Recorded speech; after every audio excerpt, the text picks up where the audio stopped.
इंदिरा गांधी अंतर्राष्ट्रीय हवाई अड्डे का प्रस्थान लाउंज यात्रियों से भरा हुआ था, जो अपने गेट की ओर दौड़ रहे थे। रिया ने अपनी बोर्डिंग पास कसकर पकड़ रखी थी। उसकी नजरें बड़ी डिजिटल स्क्रीन पर उड़ान की जानकारी पर टिकी थीं।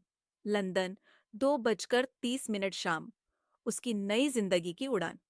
वह इस पल का सालों से सपना देख रही थी। लंदन का फिल्म स्कूल, जहां वह अपनी कहानियों को जीवंत कर सकती थी, जहां वह फिल्म मेकर बन सकती थी जो वह हमेशा से बनना चाहती थी। लेकिन उसके दिल में एक अजीब सा खालीपन था। उसने अयान को कभी ठीक से अलविदा नहीं कहा था। न इसलिए कि वह ऐसा नहीं करना चाहती थी, बल्कि इसलिए कि वह कर नहीं सकी। उसका फोन वाइब्रेट हुआ। मीरा का मैसेज था। यूएस पहुंच गई। जब तुम लंदन पहुंचो तो वीडियो कॉल करते हैं। पहले से ही तुम्हारी याद आ रही है। रिया हल्का सा मुस्कुराई। कम से कम इस बदलाव में वह अकेली नहीं थी। उसके दोस्त भी नई जगहों पर अपने सपनों को पाने जा रहे थे। लेकिन उसके इनबॉक्स में एक नाम अब भी गायब था। अयान।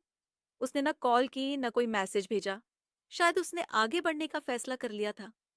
रिया ने गहरी सांस ली और खुद को झटका दिया। अब यह मायने नहीं रखता। अब आगे बढ़ने का समय है। न्यूयॉर्क में दूसरी ओर। अयान अपनी कुर्सी पर पीछे झुका, मैनहट्टन के स्काईलाइन को खिड़की से देखते हुए। शहर जीवंत था। गाड़ियों के हॉर्न बज रहे थे। नियॉन लाइट्स चमक रही थीं। लोग बिना पीछे देखे आगे बढ़ रहे थे। उसे खुश होना चाहिए था।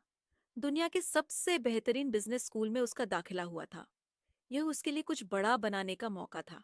लेकिन उसका मन कहीं और था, या कहें किसी और के साथ था। अगले कुछ साल समय तेजी से बीत गया। लंदन रिया का नया घर बन गया। लगातार होती बारिश और देर रात कैफे में फिल्मों पर चर्चा। उसने खुद को फिल्म मेकिंग में झोंक दिया। स्क्रिप्ट लिखना, डायरेक्शन, एडिटिंग।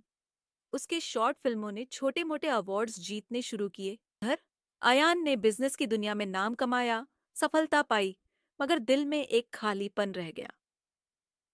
एक शाम जब उसने एक मैगजीन में रिया का नाम देखा, Riya Mehra, award winning film maker, तो समय जैसे थम गया।